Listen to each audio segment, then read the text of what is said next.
दोस्तों, क्या आपके मन में भी ये सवाल आते हैं कि पृथ्वी पर मनुष्य की उत्पत्ति कैसे हुई होगी? किसके द्वारा शुरुआत में मानव की उत्पत्ति हुई होगी? मानव की उत्पत्ति का राज क्या है और क्या कहता है विज्ञान? तो दोस्तों, हम आज की इस वीडियो में मनुष्य की उत्पत्ति कैसे हुई इसके बारे में इंटरेस्टिंग जानकारी जानने वाले हैं, इसलिए इस वीडियो को अंत तक जरूर देखिए। तो चलिए शुरू करते हैं। दोस्तों, अब तक हुई वैज्ञानिक खोजों के अनुसार ब्रह्मांड अपनी उत्पत्ति के काल से अब तक फैल रहा है और फैलता ही जा रहा है। बिग बैंग सिद्धांत को माने तो न दिखाई देने वाले बिंदु में हुए भयानक विस्फोट से तारों की उत्पत्ति हुई और ये तारे उस अकल्पनीय उत्पन्न ऊर्जा से अभी तक जल रहे हैं। ये संसार ऊर्जा का ही खेल है। वैज्ञानिक कहते हैं कि उन्हीं तारों के बीच ठंडे हो गए छोटे छोटे तारों में ही कहीं जलती हुई एक धरती भी थी, जो ब्रह्मांड के विराट रूप में मात्र एक कण के समान है। करीब करीब 400 करोड़ साल पहले आग के गोले के समान इस धरती पर एस्टेरॉयड की टक्कर से ऊपर अंतरिक्ष में आसपास बिखरे टुकड़ों के इकट्ठा होने से चांद बन गया। चांद के बनने से धरती पर एक नए युग की शुरुआत हुई। यह युग था धरती पर मौसम की शुरुआत का युग। चांद धरती को स्थिर रखता है और उसके मौसम को भी बनाए रखता है। चांद के होने के कारण ही धरती अपनी धुरी पर अच्छे से घूम रही है। दरअसल जिस टक्कर से चांद बना था उसकी वजह से धरती एक और मुड़ गई और उसकी वजह से धरती को एक और नई चीज मिली, वो है मौसम। धरती पर जीवन के विकास के लिए मौसम का होना बहुत जरूरी है। यदि बदलता हुआ मौसम नहीं होगा तो जीवन संभव नहीं होगा। चांद की ग्रेविटी के कारण धरती के घूमने की रफ्तार भी कम हुई, जिससे हमारे दिन 6 घंटे के बजाय 24 घंटे के होने लगे। 440 करोड़ साल पहले धरती पर इतनी गर्मी थी कि तरल पानी रह ही नहीं सकता था, लेकिन वायुमंडल में पानी की भाप थी। कई लाख साल पहले जब धरती ठंडी हुई तो बारिश होने लगी, जिससे तालाब बने, झीलें बनी, नदियाँ बनी और फिर महासागर बने। 380 करोड़ साल पहले हमारे पास चांद था, समुद्र था, लेकिन वह वैसा नहीं था जैसा कि आज हम देख रहे हैं। इसलिए जीवन की शुरुआत के लिए अभी और वक्त और बदलाव की ज़रूरत थी। 380 करोड़ साल पहले सागर के नीचे एक नई क्रांति हो रही थी। 6 मामूली तत्व हाइड्रोजन, ऑक्सीजन, कार्बन, नाइट्रोजन आदि ने मिलकर जीवों की रचना शुरू कर दी। इस तरह धरती पर चुपचाप जल के भीतर जीवन की शुरुआत होने लगी। सर्वप्रथम बैक्टीरिया के रूप में जीवन शुरू हुआ। हम सभी बैक्टीरिया ही हैं। हम बैक्टीरिया का एक जोड़ है। यह बात अलग है कि हमने विकास क्रम के लंबे काल के चलते अलग अलग रूप धारण किए हैं। ये बैक्टीरिया लंबे काल तक समुद्र का सुख भोगते रहे और करीब 250 करोड़ साल पहले कुछ खास बैक्टीरियाओं ने महसूस किया कि ऊर्जा का इस्तेमाल जीने के लिए कैसे किया जाए।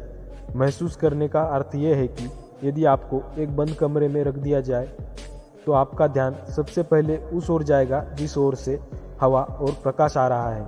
इसी तरह उन्होंने महसूस किया कि ऊर्जा का इस्तेमाल कैसे किया जाए। उनके इस प्रयास से ऑक्सीजन पैदा हुआ और इस तरह ऑक्सीजन ने हमारी दुनिया में एक नई क्रांति की शुरुआत कर दी। ऑक्सीजन का होना जीवन के विकास में ईंधन के होने जैसा था। इस ऑक्सीजन के कारण लोहे में जंग लगने लगी। जंग लगा लोहा महासागरों के तल पर जमा होने लगा। करोड़ों वर्ष बाद यह जंग लगा लोहे का विशाल ढेर बाहर आया और यही ठोस चट्टानों के रूप लेने लगा। जब महासागरों में जंग लगाने के लिए लोहा नहीं बचा तो वे बैक्टीरिया एक दूसरे काम में लग गए। उन्होंने इतनी ऑक्सीजन बनाई कि महासागर ऑक्सीजन से भर गया और वह ऑक्सीजन महासागर के ऊपर वायुमंडल में जाने लगी। इसके बाद इस घटना से जीवन के विकसित होने में रफ्तार आ गई और जीवन ने एक लंबी छलांग लगाई। पहली बार किसी बैक्टीरिया ने ऑक्सीजन के सहारे भी जीना सीख लिया था। ऑक्सीजन ने कहानी बदल दी थी। ऑक्सीजन के ऊपर जाने के साथ ही वायुमंडल में ओजोन लेयर बनने लगी, जो हमें सूर्य की खतरनाक रेडिएशन से बचाती है। वैज्ञानिकों के अनुसार जब ऑक्सीजन की मात्रा बढ़ जाती है तो उसके दबाव से आकार भी बढ़ता है और जटिलताएं भी बढ़ने लग जाती है। इसके चलते समुद्र में जीवन और जानवरों के सबसे ज़्यादा एवं सबसे उन्नत समूह पैदा हुए। करीब 50 करोड़ साल पहले समुद्र में पहली कांटे वाली मछली पैदा हुई। ये मछलियाँ हमारी पूर्वज है। असल में आज के सारे रीढ़ वाले जीव इन मछलियों के आधारभूत ढांचे पर ही बने हैं। ऑक्सीजन के कारण धरती पर जल से निकलकर पौधे सबसे पहले आगे बढ़े। करीब 40 करोड़ साल पहले जीव भी आगे बढ़ने को तैयार हो गए। धरती पर फैलने के क्रम से सबसे पहले महासागरों से बाहर आए एम्फीबियंस यानी कि उभयचर से रेप्टाइल्स अर्थात सरीसृप बने। सरीसृप का महासागरों से संपर्क टूटने के बाद वे धरती की दूसरी जगहों पर बसने लगे। इससे उनके भीतर नए नए अंग विकसित होने लगे। 30 करोड़ साल पहले जीवन विशाल हरे भरे दलदलों में पल रहा था, लेकिन दलदल में एक नई क्रांति हो रही थी। वहाँ पौधों की मौत होती तो वे वहीं दलदल में दफन हो जाते। उन पौधों की ऊर्जा से कोयला बनने लगा था। 25 करोड़ साल पहले एक तबाही आई। एक ज्वालामुखी विस्फोट हुआ और वायुमंडल में कार्बन डाइऑक्साइड भर गई। इससे धरती पर अलग अलग जीवों का जो विकास शुरू हुआ था वो थम गया। धरती पर रहने वाली 70% प्रजातियां खत्म हो गई। धरती पर ऐसे विनाश तो होते ही आए हैं, जिसके चलते धरती पर से सबसे अहम प्रजातियां तो खत्म ही हो गई। इसके बाद अगले 16 करोड़ साल तक डायनासोर धरती पर राज करते रहे। उसी दौर में धरती पर सख्त लकड़ी के जंगल पैदा हुए। डायनासोर की शुरुआती काल में दुनिया भर की जमीन एक ही जगह जमा थी, जिसके चारों ओर समुद्र होता था, जिसे पैंजिया कहते थे। लेकिन अब वह अलग होने लगी थी। धरती की घूर्णन गति, भूकंप और ज्वालामुखी विस्फोट के चलते अफ्रीका साउथ अमेरिका से अलग हो गया, जिसके चलते अटलांटिक महासागर सामने आया और उससे बनी मानव इतिहास की सबसे बड़ी सरहद, वो सरहद जिसने नई और पुरानी दुनिया को अलग कर दिया। 16 करोड़ साल पहले सिर्फ डायनासोर का ही धरती पर शासन था। मानव बनने की प्रक्रिया में छोटे स्तनधारी जीव तो बस अपनी जान बचाने में और जैसे तैसे जीवन को जीने में लगे थे। लेकिन तभी बाजी पलट गई। 6,500 करोड़ साल पहले करीब 10 किलोमीटर लंबी और चौड़ी उल्कापिंड धरती से टकराई और धरती के इतिहास ने एक नई करवट ली। चारों ओर आसमान में धूल के बादल छा गए। धूल के इन बादलों से लंबे काल तक सूर्य की किरणें धरती को छू नहीं पाई और इसके चलते तापमान में तेजी से गिरावट आई। इस भयानक घटना से धरती पर रहने वाला वह जीव मर गया जिसका वजन 25 किलो से ज़्यादा था। ऐसे में डायनासोर का बचना तो असंभव ही था। यह इस धरती के इतिहास की सबसे सुखद घटना थी। जब डायनासोर खत्म हुए तो स्तनधारियों को आगे बढ़ने और विकसित होने का मौका मिला। वे अब खुलकर जी सकते थे। डायनासोर खत्म होने के कुछ साल बाद ही पहले वानर अस्तित्व में आए। 5 करोड़ साल पहले हमारे पूर्वज धरती पर विकसित हो रहे थे। उस समय धरती बहुत गर्म थी। वह इतनी गर्म थी कि उत्तरी ध्रुव और दक्षिणी ध्रुव पर भी जंगल हुआ करते थे। बर्फ का नामो निशान नहीं था। बर्फ की कल्पना भी नहीं की जा सकती थी। धीरे धीरे महाद्वीप अलग होने लगे। अफ्रीका एवं अमेरिका ने अपना एक मुकम्मल रूप ले लिया। लेकिन नॉर्थ अफ्रीका अर्थात आज का इजिप्ट एक प्राचीन समुद्र के अंदर था। दोस्तों, क्या आप कल्पना कर सकते हैं कि 1 करोड़ वर्ष पहले धरती वह रूप लेने लगी थी जिसे आज हम देख रहे हैं। हमारी धरती का वर्तमान स्वरूप 1 करोड़ वर्ष पुराना है। कोलोराडो नदी ग्रैंड कैनियन बनाने लगी थी। हिमालय जैसी पर्वतमालाएं खड़े होने लगी थी। हिमालय की पर्वतमालाएं इतनी ऊंची थी कि उन्होंने धरती को 2 हिस्सों में ही बांट दिया, बल्कि मौसम का मिजाज भी बदल दिया। हिमालय और इसके जैसी पर्वतमालाएं सूर्य की किरणों को दूसरी ओर जाने से रोकने लगी। उससे धरती एक हिस्सा गर्म और दूसरा हिस्सा ठंडा होने लगा। पनामा का स्थल डमरू मध्य अब नॉर्थ और साउथ अमेरिका को जोड़ने लगा। इसके बाद अटलांटिक और प्रशांत महासागर एक दूसरे के करीब आए तो महासागरों में उफान आ गया और दुनिया आइस युग की ओर जाने लगी। हालांकि धरती के ठंडी होने के बावजूद हमारे वानर पूर्वज गर्म इलाकों में ही बने रहे, लेकिन धरती पर एक ऐसी वनस्पति उभरने लगी जो वानरों और पेड़ पौधों के वजूद के लिए खतरा बन गई थी। 70 लाख साल पहले हमारे वानर पूर्वज पेड़ों पर मजे में रहते थे, लेकिन उनके आसपास के इलाकों पर घास फैलने लगी थी और पेड़ पौधे लुप्त होने लगे थे। हिंसक और खतरनाक जानवरों से बचने के लिए वृक्षों पर रहने वाले जीव और वानरों के लिए एक नई चुनौती थी। पहले जहां वानरों का एक या दो परिवार एक ही वृक्ष पर रहता था, वहीं अब वृक्षों पर वानरों की संख्या बढ़ने लगी। इससे वानरों के बीच बेचैनी और सामाजिक परिवर्तन स्पष्ट देखा जा सकता था। हालांकि हमारे और अन्य जीवों के वजूद के लिए घास सबसे अहम वनस्पति साबित हुई। दुनिया के करीब हर इलाके में एक ही वक्त पर घास के मैदान नजर आए। अफ्रीका के सवाना, यूरेशिया से नॉर्थ अमेरिका और अर्जेंटीना तक घास दुनिया में हर जगह थी। एशिया के जंगल भी घास से भरने लगे थे। घास के मैदानों ने हमारे वानर पूर्वजों के जंगलों में घुसपैठ कर ली थी। जब पेड़ कम बचे और उनके बीच दूरी बढ़ गई तो हमारे पूर्वजों को उनके मुताबिक ढलना पड़ा। एक ही पेड़ पर बहुत ज़्यादा वानर रहते थे और खाने की कमी होने लगी थी। खाने की तलाश के लिए एक जगह से दूसरी जगह जाना पड़ा और उन दो जगहों के बीच थे घास के मैदान। लेकिन पेड़ से नीचे उतरकर लंबा सफ़र करने में खतरा था। हालांकि कुछ ने यह खतरा मोल लिया और वे एक जगह से दूसरी जगह पहुंच गए। हालांकि घास सभी जगह थी, लेकिन यह नई जगह उन वानरों के लिए ज़्यादा अच्छी थी जो दो पैरों पर चलते थे। वे लंबी घासों से सिर उठाकर अपने दुश्मनों पर नज़र रख सकते थे। दो पैरों पर चलना एक बहुत ही अहम विकास था, क्योंकि उससे दोनों हाथ खाली रहते थे। हाथों ने हमारा इतिहास को गढ़ा है।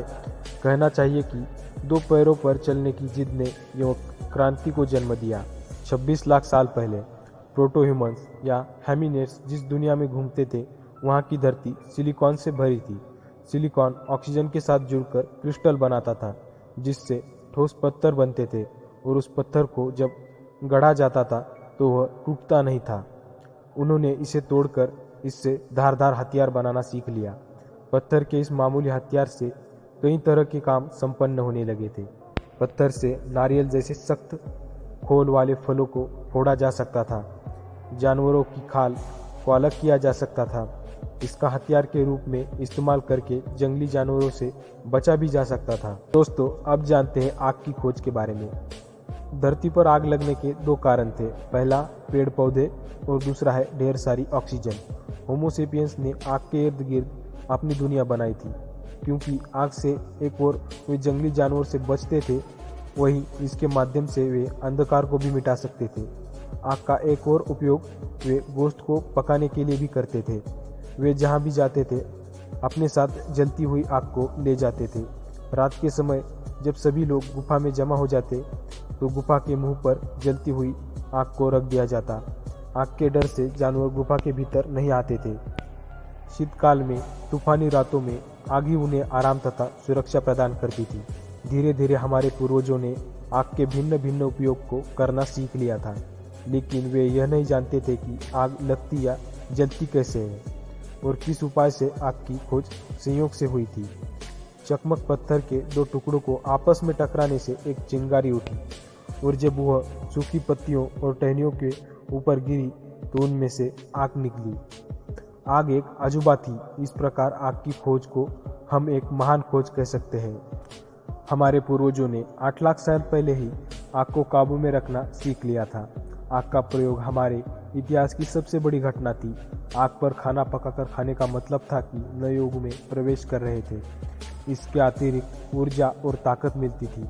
आगे जाकर इसका अनेक कामों में इस्तेमाल किया गया और इससे रहन सहन में बड़ा सुधार हुआ। आग के कारण ही जल्दी हमने मिट्टी से बर्तन और धातु से हथियार बनाना सीख लिया था। दोस्तों, 2 लाख साल पहले आज के इंसान ने अपना नया रूप ले लिया था। लेयरिंग यानी आवाज़ की जो नली हमारे पूर्वजों में ऊपर थी, अब वह नीचे आ गई थी, जिसके चलते ज़्यादा जटिल आवाज़ निकालने की क्षमता आ गई थी। हमने बोलना शुरू कर दिया था। पहली बार कोई जानकारी एक से दूसरे इंसान या दूसरे से तीसरी पीढ़ी तक पहुंचने लगी थी। संप्रेषण की इस विधि के चलते इंसानों ने दूसरे जीवों के मुकाबले ज़्यादा अहम फायदा पा लिया था।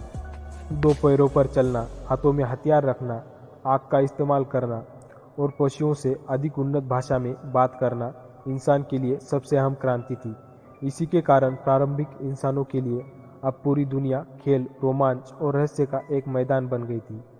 1 लाख साल पहले इंसान कहीं दूर तक जा सकता था, क्योंकि उसके पास फुर्तीले हाथ थे, धारदार हथियार थे, समूह में रहने की समझ थी और वह शिकार करना भी सीख गया था। वह बात कर सकता था आग को काबू में रखकर उसका इस्तेमाल कर सकता था और पहले से कहीं अधिक निडर हो गया था।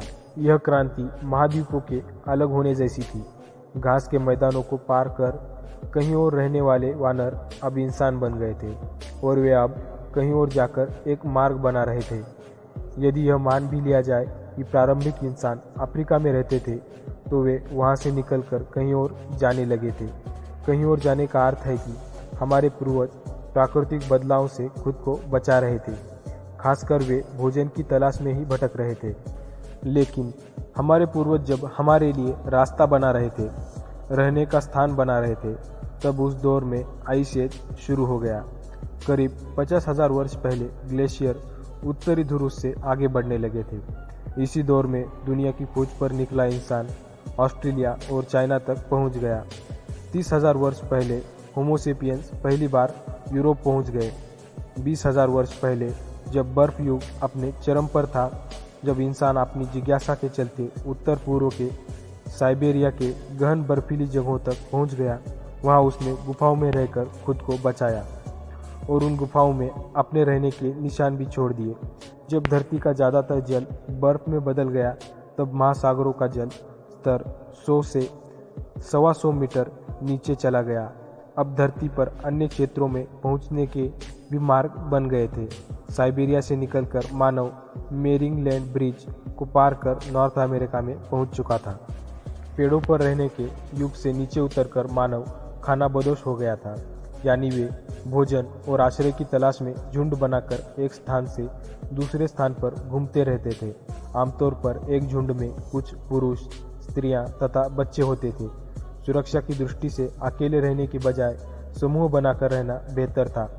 उन दिनों का जीवन सचमुच ही बड़ा कठिन था, क्योंकि लोग पेड़ों के फल फूल, जंगली पौधे खाते थे और जो जानवर मिल जाते थे उनका शिकार करते थे।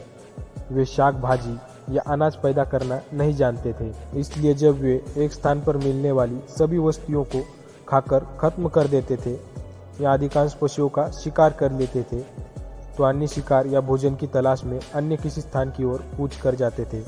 इस दौरान उन्हें यदि कहीं गुफाएं मिलती थी तो वह वहीं अपना ठिकाना बना लेते थे, अन्यथा बड़े पेड़ों की पत्तों वाली शाखाओं के बीच अपने लिए शरण स्थान बना लेते थे।